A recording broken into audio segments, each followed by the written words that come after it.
L'hôtel de la Marine résulte d'un grand concours d'architecture et d'urbanisme lancé sous le règne de Louis XV au milieu du XVIIIe siècle. Il fallait créer une place royale, puisque comme le roi était à Versailles, il fallait affirmer la présence du roi dans la capitale, au sein de Paris, et ce qui est aujourd'hui la place de la Concorde, qui est juste à l'extérieur de la ville. On est juste sur la frontière, la ville s'arrête aux Tuileries. On décide de créer là la place Louis XV.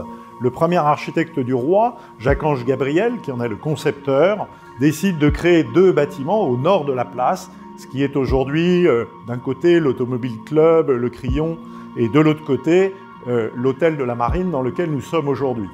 Mais dans un premier temps, on ne sait pas ce que l'on va mettre comme fonction dans ces bâtiments, et dans les années 1750, 1760, on va construire uniquement des façades. Et puis le roi décide d'implanter dans le bâtiment de droite l'administration du garde-meuble royal, qui est une administration chargée de gérer tout le mobilier des résidences royales.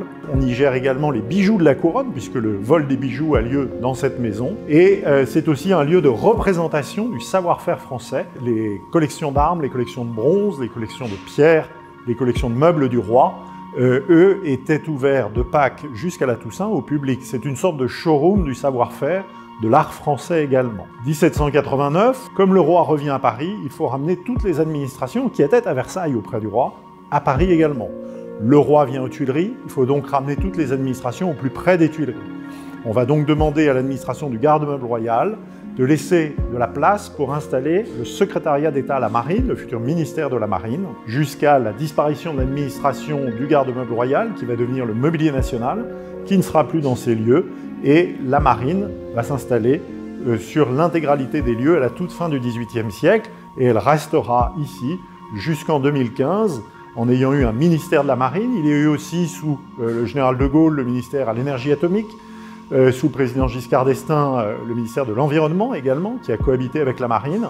Puis quand il n'y a plus de ministre de la Marine, c'est devenu le siège de l'état-major de la Marine, qui aujourd'hui a rejoint les autres états-majors militaires à Ballard.